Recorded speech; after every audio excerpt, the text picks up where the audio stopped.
우리 할렐루야 샬롬 하고 인사합니다. 할렐루야 샬롬 샬롬 샬롬 샬롬 샬롬 샬롬 샬롬. 하나님 사랑합니다. 여러분 주 안에서 사랑합니다. 우리 항상 기도하죠. 우리 주 예수 그리스도로 말미암아 우리에게 승리를 주시는 하나님께 감사하노니 그러므로 내 사랑하는 형제들아 견실하며 흔들리지 말고 항상 주에게 더욱 힘쓰라. 이는 너희 수고가 주 안에서 헛되지 않은 줄 알미라. 하나님 감사합니다. 여호수아 말씀을 통하여서 아버지 저희들 비전의 지도를 그릴 수 있도록 은총으로 역사하여 주시고 성령께서 대언하여 주옵소서. 감사드려오고 예수 그리스도 이름 받들어 감사하며 기도드렸사옵나이다. 아멘. 예, 오늘 나머지 땅의 분배에 대해서 나와있죠. 아마 축보에 그 제목이 올라가지 않았어요. 비전의 지도입니다. 여호수아 18장 1절에서 10절을 중심으로 우리 함께 지도를 그린 영웅들에 대해서 우리 살펴보고 비전의 지도, 축복의 지도는 어떻게 그려가는가 우리 은혜를 나누는 시간. 이것이 여러분들의 저와 여러분들의 일상에 귀하게 접목이 돼서 비전을 심고 나가시는 역사가 일어나기를 주님의 이름으로 축복합니다. 또한 우리 사회적으로 미래의 지도가 필요한 시점, 아까 미래에 대한 거 보셨죠? 30년 후에는 지구에서 떠나야 된다. 오늘 9시 예배에도 제가 그 마태복음 말씀을 통해서 제 증거했습니다. 벌써 성경에도 나타나 있고, 그리고 과학적으로도 굉장히 증거가 되고 주장이 되고, 루터도 그런 얘기를 했습니다. 앞으로 60년 후에는 지구를 떠나야 할 일이 있을 것이다. 그 연도가 나왔었는데, 그 보니까 2018년이죠. 2060년인가? 그렇게 증거되어 있어요. 돈이 많은 사람들은 앞으로 화성이나 달에 가서 산다는 소리가 몇십 년 후에는 나오지 않을까. 제가 아까 영상을 보면서 그런 생각도 해봤습니다. 먼저 우리 비전의 지도를 그린 영웅들에 대해서 한번 살펴봅니다. 여호수아가 땅을 분배할 때 요단강 동편에 여러분들 지파 이름을 다 몰라도 상관은 없습니다. 루벤, 갓, 므낫세 반지파가 먼저 땅을 분배를 받죠. 여호수아 13장 8절에서 증거되어 있습니다. 제가 장절을 여러분에게 말씀드리는 건 어려우시겠지만 혹여라도 나중에라도 한번 찾아보시라고. 그 다음에 유다 지파가 땅을 분배받는 부분이 여호수아 15장에 증거합니다. 그 다음에 에브라임 지파가 여호수아 16장에서 분배를 받죠.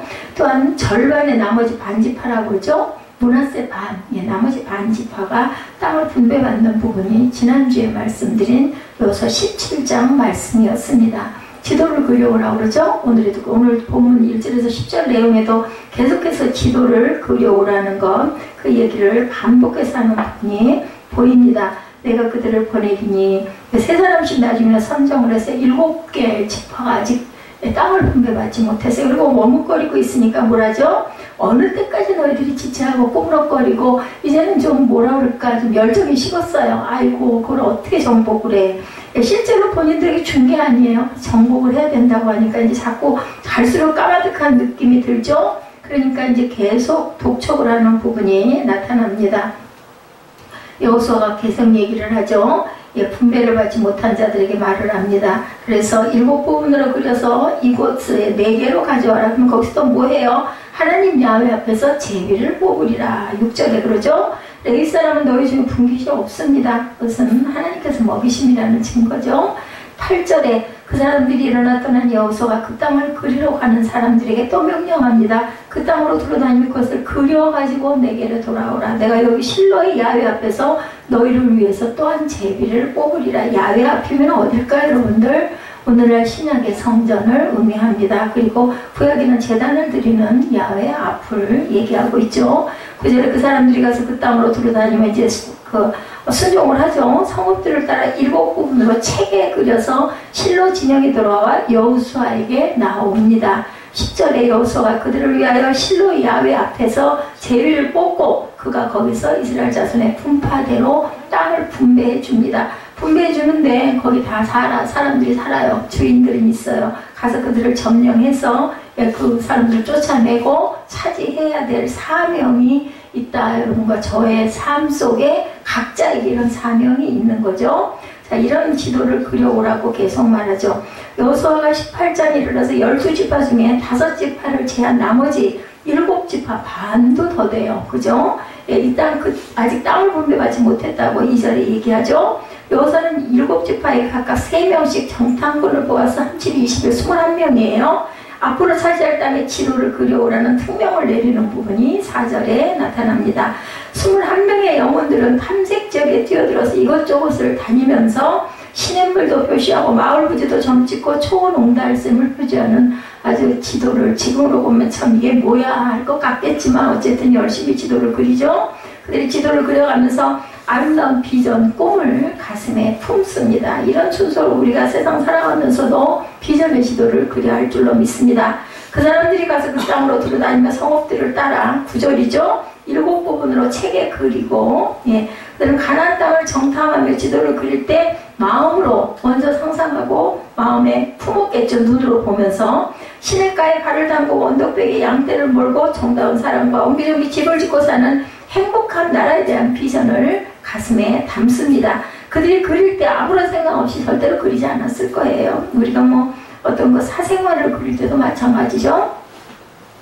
곧 미래에 자기들이 접수해서 가족들과 함께 마을을 이루고 자손 만대로 하나님이 주신 약속의 복을 누릴 것을 바라보면서 지도를 그리는 게 중요하다. 그냥 무조건 베끼는 그림이 아니죠.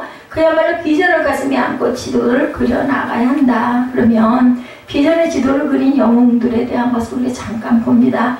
과거에 우리 사회는 마이아 하우스 내 집 장만이 아주 귀한 꿈이었었어요. 그죠? 60년, 50년, 40년 그 전만 해도 30년 전만 해도 내 집 한 칸 갖는 게 아주 가장 큰 소망이어서 부부가 결혼을 하면 되게 굉장히 가난하게 시작하죠. 단칸방부터 대개는 시작을 합니다. 지금 같지 않죠. 그러면서 그냥 허리띠를 졸라매고 돈을 벌어가지고 옆도 뒤도 못 돌아보고 그냥 앞만 보면서 죽자고 안 먹고 못 입고 그죠? 그렇게 해가지고 와서 조그만 집이라도 한 채 장만하면 너무나 그 집이 귀하고 소중합니다. 예, 근데 지금은 뭐 그런 것들이 이미 지나가서 집이 꼭 없어도 된다라는 얘기들을 많이 합니다.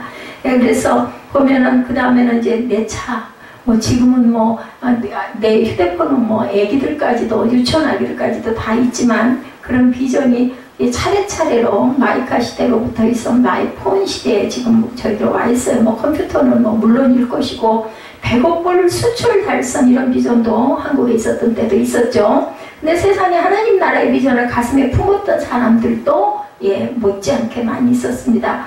카메론 타운젠드가 그린 지도에 대해서 얘기합니다. 1917년 미국인 대학생 카메론 타운젠드는 과테말라에 선교를 하러 갔다가 자기가 나눠주는 스페인어 성경이 현지 부족인들에게 무용지물임을 알게 돼요. 그거 언어로 번역이 되어 있지 않기 때문에 우리나라도 마찬가지죠. 많은 선교사님들이 들어오면서 그래서 한글이 발달되는데 가장 기여를 한 게 바로 성경 번역이었다고 합니다. 한글이 그렇게 잘 정리되어 있지 않았다고 그래요. 그런데 이 나라에 그 기독교가 들어오면서 성경을 번역을 해서 들어오면서 한글이 정리가 되었다는 얘기를 제가 들었습니다.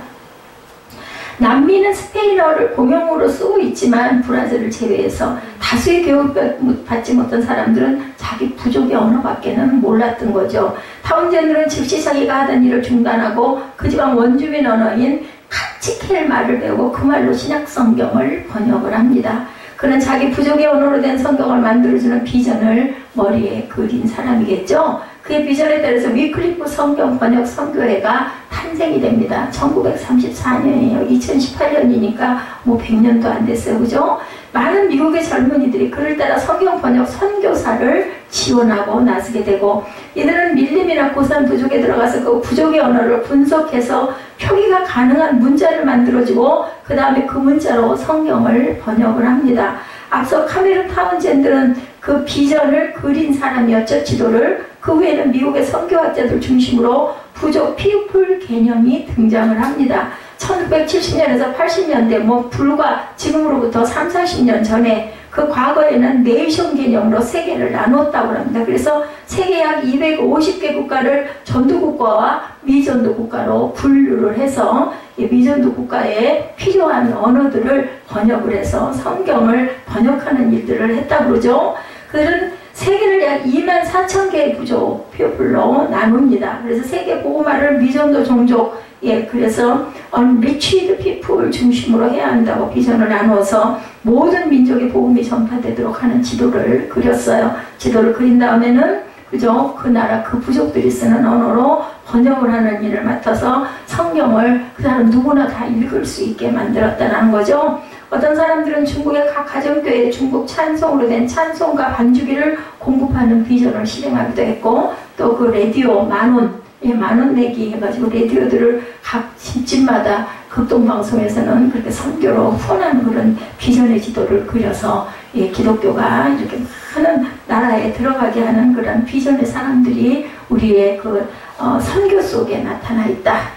하나님 나라를 위해서 우리는 어떤 지도를 그리고 있는지 여러분들 생각해 보시기 바랍니다. 일단은 영혼이 잘된 같이 뭐가 잘 돼야 될까요? 내 범사가 일단 잘 돼야 돼요. 그래야 강건한 축복이 임할 줄로 믿습니다. 내 무조건이 아니라 바라보고 계획하고 실행하고 마음의 비전을 품고 나아가시기 바랍니다. 팀워크로 비전을 그립니다. 7부분으로 책에 그리고 실로 지내 돌아와 여호수아에게 나온다. 9절에 이렇게 말씀하고 있죠.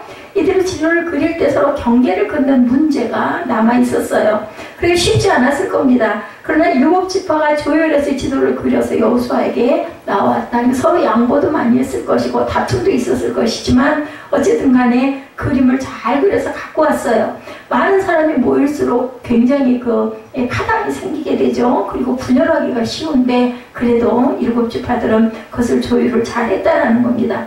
그들 7지파 대표 21명은 팀워크를 발휘해서 그 일을 잘 해내죠. 지파별로 제비를 뽑아서 각 지파별로 땅을 분배받았을 때 아무런 잡음이 없었다. 10절에 이렇게 나타납니다. 비전을 그릴 때 팀워크를 그리면 좋죠. 개인적 비전도 좋지만 팀워크의 비전이 가장 중요하다. 하나가 되는 게 중요합니다. 그래서 미국 선교사들이 지역 분배에 대해서도 조금 나타납니다. 개신교 선교 초기에 미국의 선교사들이 함께 모여서 한반도를 X자 축으로 그어가지고 신의주, 경성, 영남, 그리고 장로교, 원산, 경성, 호남, 감리교 이런 식으로 나눴다고 그래요. 부산 경남 지역은 호주 장로교회가 굉장히 맡아서 선교를 했다고 합니다.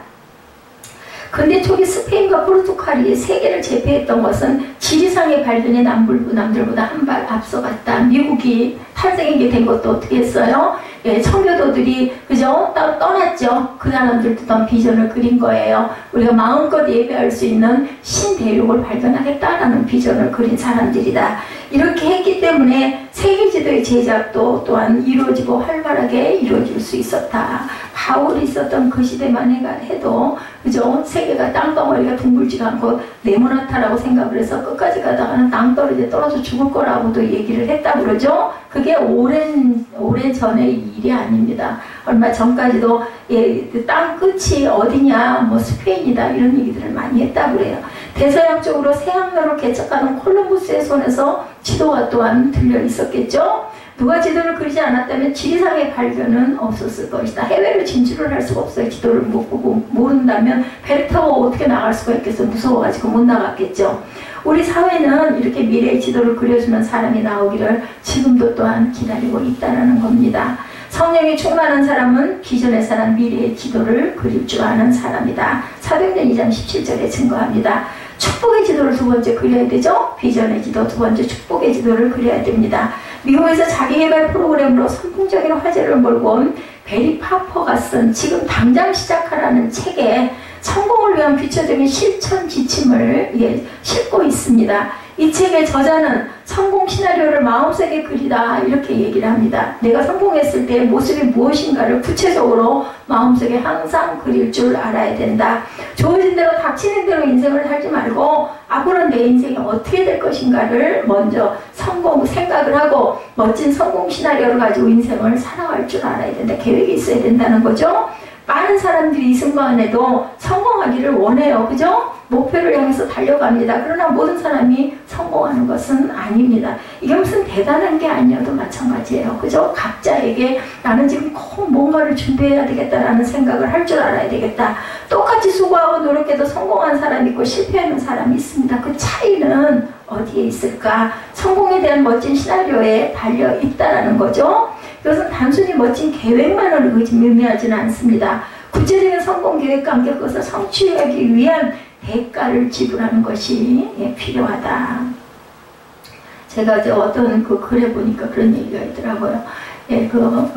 남성이 여성을 속였어요. 여성이 대단한 부잣집 딸이었는데 속였는데 나중에 그게 들통이 났어요. 그래가지고 여성의 공격을 받죠. 그리고 당연히 둘이는 아주 원수처럼 등 돌리고 헤어졌는데 나중에 그 남성이 굉장히 그 부분에 대한 것을 나중에 깨달아 여자의 소중함을 깨닫고 그래가지고 굉장히 잘해줘요. 같은 직장에 있으면서. 나중에 그런 얘기하는 게 제 귀에 들리더라고요. 내가 도대체 사과도 하고 용서도 빌고 다 했는데 왠지 모르게 하나도 용서를 내가 빈 것 같은 마음이 들지 않는 이 찝찝한 마음이 뭔가 하고 생각을 했는데 그 얘기를 하는 거예요. 내가 대가를 지불하지 않았다. 그리고는 그 직장에서 굉장히 많은 금액의 돈을 주겠다라고 해서 그 손을 내미는 것을 여자에게 그걸 다 넘겨주고 그 공을 다 넘겨주고는 딱 사표를 내고 떠나는 그런 장면을 제가 봤습니다. 그게 바로 대가를 지불하는 거. 하나님께도 마찬가지인 거죠. 그래서 성공 계획과 함께 그것을 성취하기 위한 대가를 지불하는 것이 필요하다. 오늘 말씀에도 두 부류의 모습이 나타납니다. 여호수아와 함께 가나안 정복 전쟁을 하고 난 후에 한 부류는 약속의 땅을 차지하고 누리죠. 5지파가 누립니다. 다른 부류는 이미 하나님이 주신 약속의 땅을 점령하지 못하고 두려워 떨고 있는 자 7지파죠. 그 차이는 과연 어디 있을까? 오늘 말씀을 통해서 우리 모두 하나님이 약속하신 축복의 기업을 차지하고 누리는 은혜가 여러분들 가정에, 여러분들의 직장에, 여러분들의 삶 속에 있기를 주님의 이름으로 축복합니다. 오늘 봉독한 말씀은 여호수아가 가나안 땅을 분배하는 과정 속에서 일어난 일들이죠. 하나님은 나이가 든 여호수아에게 요단 서쪽의 땅들을 이스라엘 9지파와 므낫세 반지파에게 나눠주라고 13장 1절에서 7절까지 말씀을 하셨어요. 그런데 이스라엘 백성들이 가나안 땅을 완전히 정복하지를 못했어요. 그죠? 아직도 차지할 땅들이 많이 남아 있었습니다. 이런 경우에 보통 지도자들은 하나님의 말씀에 순종하기가 어렵죠. 안 되니까. 그렇죠? 아직 차지하지도 않은 땅을 나눠준다는 것도 또한 상식적으로는 어불성설이고 맞지 않는 것 같아요. 근데 여호수아는 하나님의 말씀에 순종해서 땅을 그대로 말씀대로 분배합니다. 이것이 바로 비전을 가진 사람의 태도다. 아이고 그만 해서 되겠어. 해봐야 소용도 없어. 이런 자세가 아니었다라는 거죠. 하나님이 주신 것을 나는 그대로 행할 거다라는 그런 믿음의 비전을 가졌던 겁니다. 하나님의 비전을 가진 자는 상식에 절대로 매이지 않는다. 우리 눈에 보이는 것을 바라보는 게 아니에요.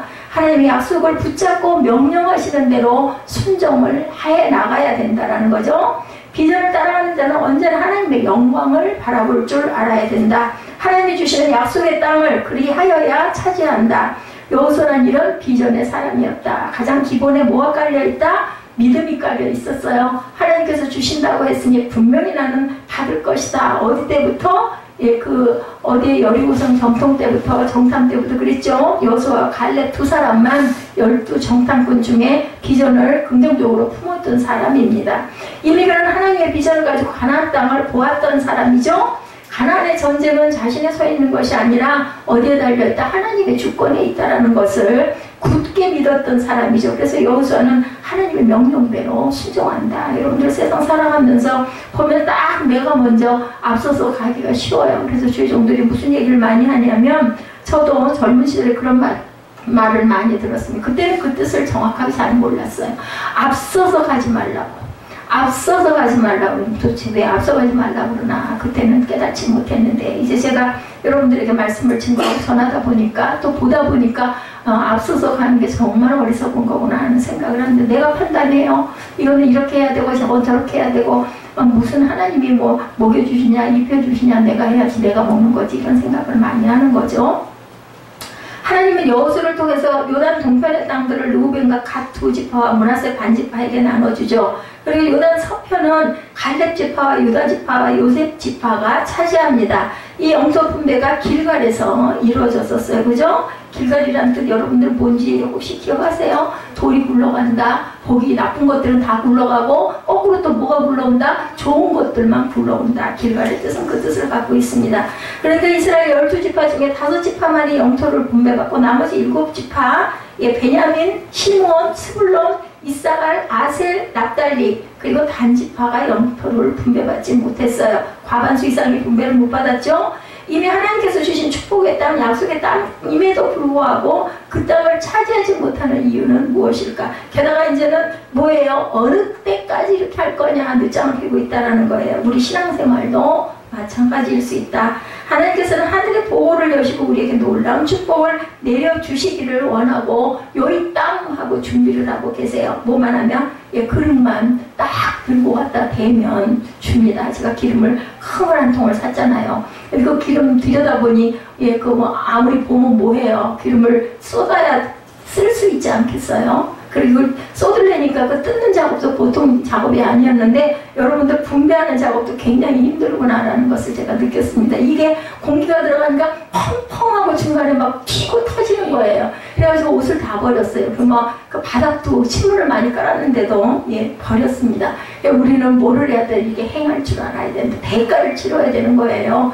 좋은 기름을 싸게 여러 사람이 잘 나눠 먹으려면 그걸 따르는 수고가 있어야 되고 지혜가 있어야 되고 행함이 있어야 되는데 저는 그 기름통을 지나보면서 그런 생각을 했습니다. 누가 가져가려면 본인들이 애써야지 저는 절대로 할 수가 없겠다. 힘이 센 장정이나 우리 사무엘이나 그래야지 뭐 저희들은 도저히 모어서 들지도 못하게 생겼더라고요.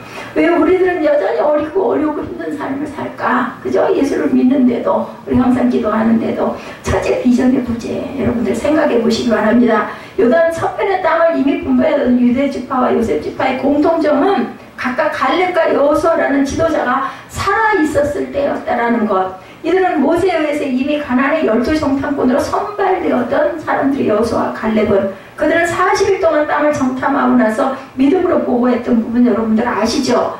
10명의 정탐꾼이 그들의 성은 경고하고 그리고 장대 같은 아랍 자손이 살게 우리는 메뚜기와 같은 존재라고 도저히 절대로 안 된다고. 이게 그 사람들이 어리석다고 우리는 얘기하지만 우리의 눈이 그래요. 보이는 것들 아이고 저건 말도 안 돼 이런 생각을 하게 됩니다. 그 소리를 듣고 모든 백성이 밤새도록 울면서 모세를 돌로 때려 죽이려고 합니다. 우리를 여기까지 끌고 와. 여기서 우리를 죽이려고 하느냐. 그때 여호수아와 갈렙은 하나님이 우리를 기뻐하시면 반드시 그 땅을 우리에게 주실 것이다. 그들은 우리의 밥이다. 이렇게 긍정적인 보고를 해서 모세가 가까스로 살아납니다. 죽을 그 고비를 면하죠. 그 차이는 여호수아와 갈렙은 하나님이 주실 약속의 땅에 대한 분명한 비전이 있었기 때문이다. 비전의 사람은 현실의 장벽 때문에 절대로 뒤로 물러나지를 않는다. 어떤 난관 앞에서도 하나님이 주신 비전을 따라가죠. 하나님이 주신 약속을 따라갑니다. 사도 바울이 복음을 위해서 목숨을 걸죠. 로마로 압송되는 과정에서 유라굴라 광풍을 만날 때도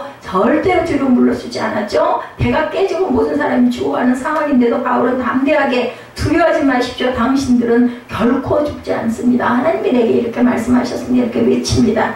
바울이 이렇게 큰 소리를 친 이유는 어떤 특별한 방법이나 기술이 있어서가 아니라 하나님의 음성을 듣고 비전을 따라가는 사람이었기 때문이다. 눈에 보이는 것들로 나머지를 포기하지를 절대 않는다라는 거죠.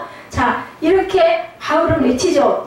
사도행전 27장 25절에 그러므로 여러분이여 안심하라 나는 내게 말씀하신 그대로 되리라고 하나님을 믿노라 이렇게 소리칩니다. 바울은 이미 하나님께서 가이사 황제 앞에 서게 하실 것이라는 믿음을 가지고 배를 탔기 때문에 내가 살아야 가이사 황제 앞에 갈 거니까 절대로 이 배가 깨질 일은 없다. 분명히 나는 갈 것이다. 당신들도 절대로 여기서 죽지는 않을 거라는 거죠. 하나님께서 자신을 가이사 황제에게 복음을 전할 때까지는 반드시 지켜주신다라는 믿음과 비전을 품고 있었다. 이것이 바로 배가 깨지고 모든 사람이 죽어가는 상황에도 담대하게 생명의 복음을 외칠 수 있었던 그런 믿음이고 비전이고 선포였다. 환경의 문제가 아니라는 거. 우리는 환경을 바라보고 놀라고 두려워하고 겁내고 염려합니다. 저와 여러분 모두가 다. 결국에 비전의 부재가 우리의 삶을 힘들게 하죠. 하나님이 주신 비전을 잃어버리는 순간 현실의 파도 앞에 좌절하고 낙심하고 물에 빠지죠. 비전을 가진 자는 담대합니다. 어떤 시련과 환난 속에도 말씀을 붙잡고 용기 있게 일어선다라는 것. 하나님의 약속을 바라보며 나아가죠. 그럴 때 하나님께서는 역사하십니다. 하나님이 주신 약속의 땅을 차지하게 하시죠. 하나님이 주신 비전을 회복하시고 비전을 이끌려가는 인생이 되시는 저와 여러분 되시기를 주님의 이름으로 축복합니다. 말씀드렸죠? 첫째는 비전의 부재, 둘째는 열정의 상실. 어느 때까지 너희들 그러고 있겠느냐. 오늘 본문에도 말씀하죠.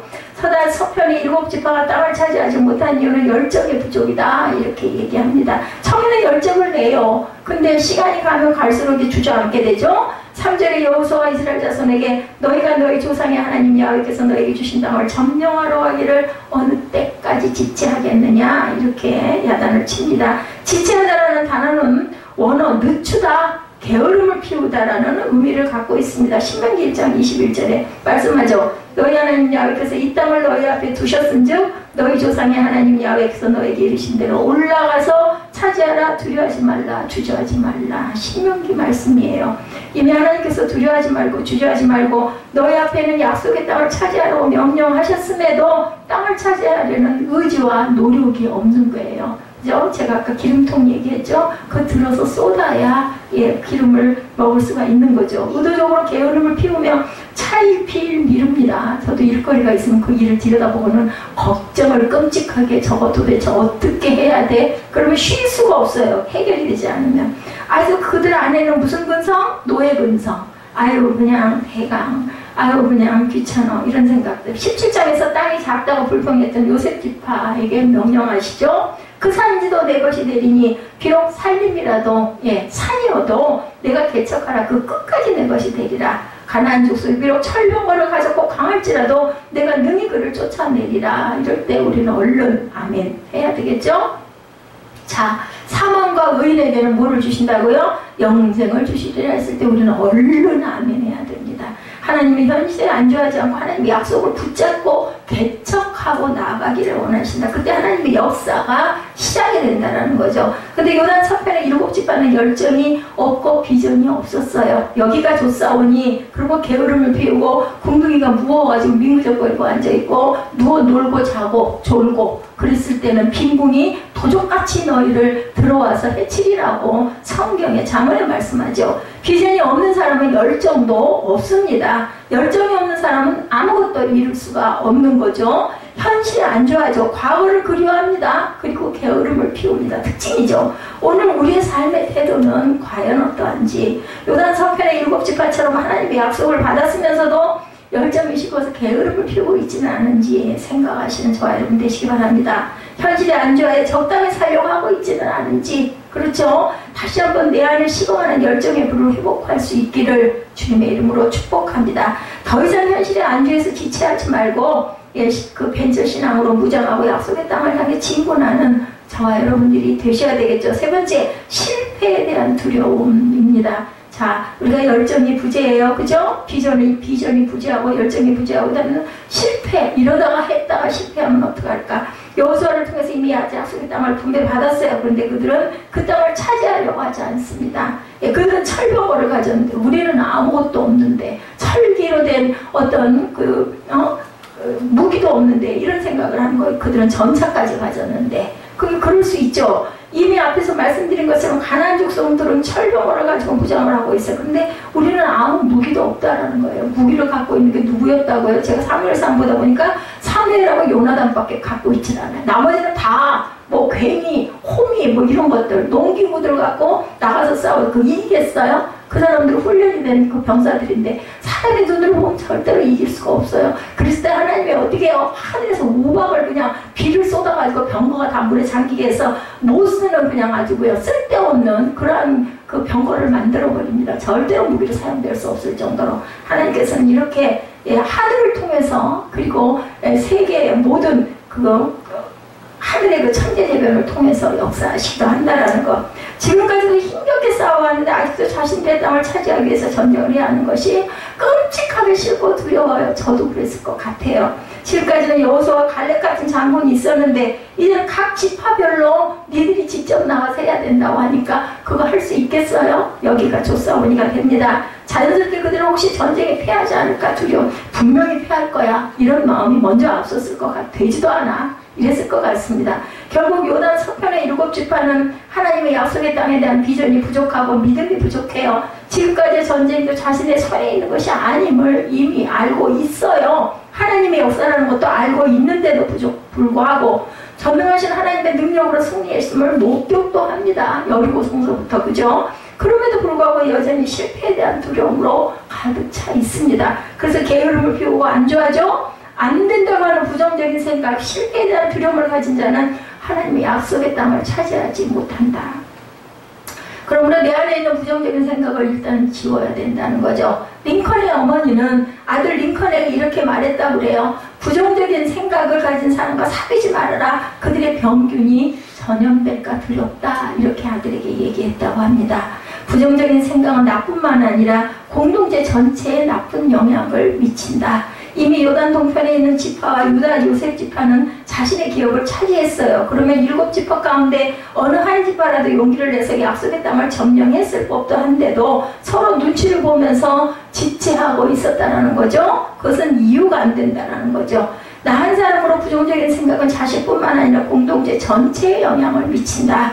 그래서 긍정의 힘을 믿고 긍정적인 생각을 하고 긍정적인 말을 하고 긍정적으로 서로에게 축복하는 그러한 말을 해야 된다는 거죠. 생각대로 말대로 내 삶이 움직인다는 것을 우리가 알아야 되겠다. 우리 아까 찬양할 때도 제가 여러분에게 말씀했죠. 계속 샬롬 샬롬 샬롬 하고 인사하라고 제가 말씀드렸습니다.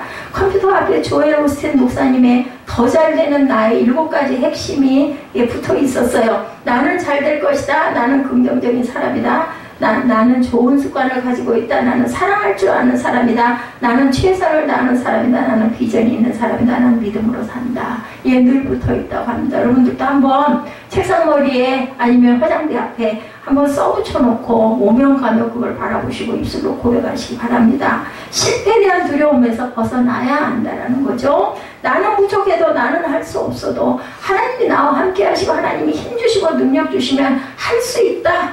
믿음의 생각을 가지고 도전하시고 그 다음에는 생각만 할 게 아니라 입술로 고백하고 나면 바닥을 팍 차고 일어나야 된다는 거죠. 능력의 주님께서 약속의 땅을 넉넉히 차지할 수 있도록 도와주실 줄로 믿습니다.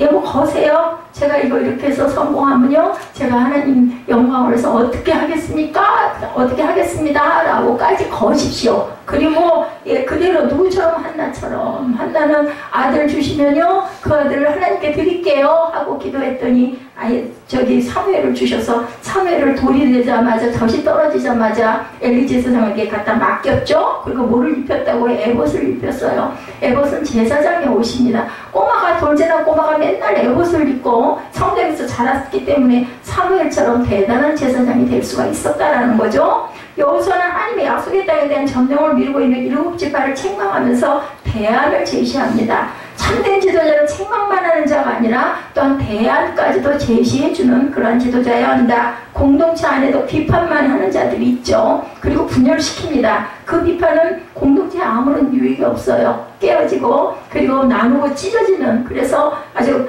산산이 흩어지는 그런 일을 합니다. 그래서 교회에 사탄이 들어오게 되면 결국은 교회가 깨지고 무너지죠. 참된 리더는 대안을 제시할 자들, 여호수아는 그래서 멋진 대안을 4절에 제시하죠. 너희는 각 지파에 3사람씩 선정해라. 내가 그들을 보내리니 그들은 일어나서 그 땅에 두루다니며 그들의 기업에 따라 그 땅을 그려가지고 내게로 돌아올지라. 자세하게 얘기하죠. 3사람이 가가지고 이 기업에 따라서 땅을 그려가지고 내게 돌아오라 라고 얘기합니다. 여호수아는 7지파에게 3사람씩 선발을 해서 차지해야 할 땅을 7부분으로 나누게 하고 직접 현장에 나가서 구체적으로 지도를 그려오라고 명령을 합니다.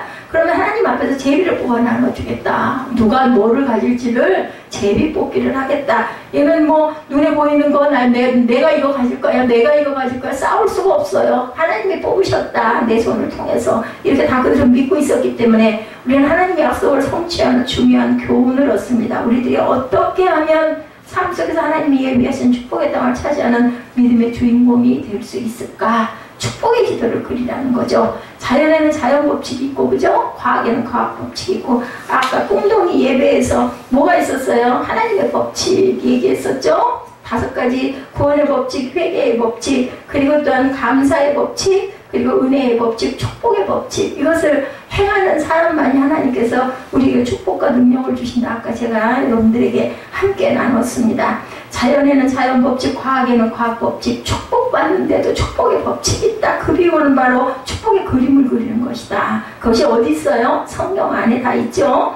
행복하기를 원하는 사람은 행복의 그림을 그려야 합니다. 그리고 하늘나라 가기를 원하는 사람은 하나님의 마음을 품어야 되죠. 제가 늘 얘기하죠. 그 마음을, 하나님의 마음, 주님의 마음을 본받는 자, 우리 찬송에 나와 있죠. 그런 자들은 과연 어떻게 해야 될 것인가? 성공하기 원하는 사람은 성공의 그림을 당연히 그려야 할 것이고, 축복받기 원하는 사람은 축복의 그림을 그리면 돼요. 답이에요. 이게 그림을 그린다는 것은 곧 비전을 갖는 것을 얘기를 합니다. 창세기 13장 17절에 하나님은 아브라함에게 말씀하죠. 너는 일어나 그 땅을 종과 횡으로 두루 다녀봐라. 내가 그것을 내게 주리라. 여기서도 그렇게 얘기해요. 아니 뭐 발로 걸어서 종횡으로 간다고 해서 그 땅이 어떻게 내게 되겠어? 에이, 하나님 거짓말도 잘하셔. 뭐 내가 땅을 밟는다고 그걸 주실까? 이렇게 하면 결국 까로 끝납니다. 주신다 하고 믿고 행하고 갈 바를 모르고 따라 나갔죠. 그죠? 가진 것들을 모두 다 정리해서 아브라함은.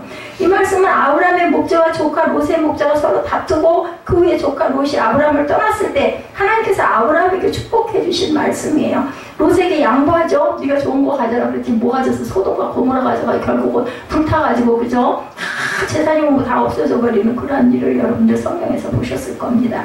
내가 비록 조카 롯에게 기름진 소할 뜰을 주었지만 나는 낙심하지 말고 나머지 땅을 종과 횡으로 두루다니며 보라고 하나님께서 뭐 하셔요? 위로하시는 거예요. 네 마음을 내가 안다. 그럼 네 가고 싶은데 너 밟아봐. 내가 너 다 줄게. 얘기하신 거죠. 두루다니며 본다는 말씀은 오늘 본문의 지도를 그리우라는 말씀과 동일해요. 그죠? 아시겠죠?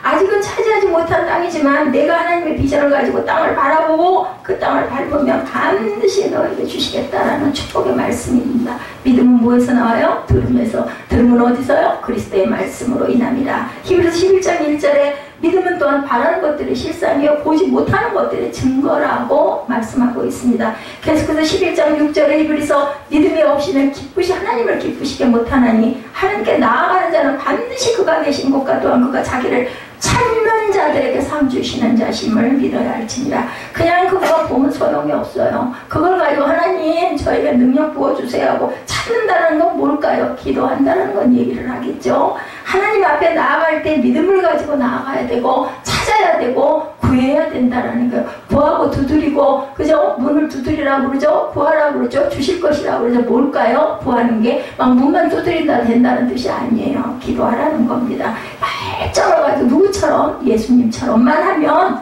안 될 게 없어요. 우중민하면 땀방울이 핏방울이 됐겠느냐는 거죠. 그랬을 때 하나님께서는 그래 내가 이루어 주실게 대응답해 주신다라는 거죠.